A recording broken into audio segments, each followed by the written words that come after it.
പ്രകാശമേ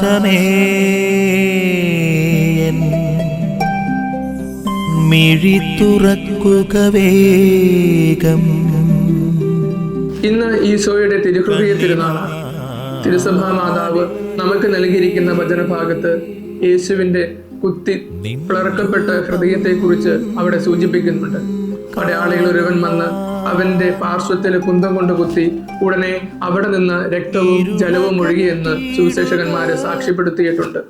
സഭാപിതാക്കന്മാര് ഇതിനെ വ്യാഖ്യാനിക്കുന്നത് മണവാളനായ മിശിഹായുടെ പാർശ്വത്തിൽ നിന്ന് മണവാട്ടിയായിട്ടുള്ള തിരുസഭയും അവളുടെ കൂദാശകളും ആവിർഭവിക്കുന്നു എന്നുള്ളതാണ്. ഇന്ന് ഈശോയുടെ തിരുഹൃദയ തിരുനാൾ ആഘോഷിക്കുന്ന ഈ ദിനത്തിൽ നമുക്ക് ചിന്തിക്കാം, നമ്മൾ ജീവിക്കുന്നത് ഈശോയുടെ തിരുഹൃദയത്തിലാണോ അല്ലയോ എന്ന്. അതായത് സഭയോട് ചേർന്ന് നിൽക്കുന്നുണ്ടോ, സഭയുടെ കൂദാശകളോട് ഞാൻ ചേർന്ന് നിൽക്കുന്നുണ്ടോ എന്നുള്ളതാണ് ഇന്നത്തെ ചോദ്യം.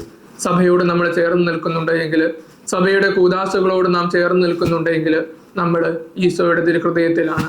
നമുക്ക് ചിന്തിക്കാം, ഞാൻ ഈശോയുടെ തിരുഹൃദയത്തിലാണോ അതോ ഈശോയുടെ തിരുഹൃദയത്തിന്റെ പുറത്താണോ എന്ന്. ആമേൻ.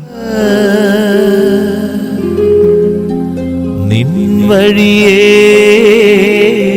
നടക്ക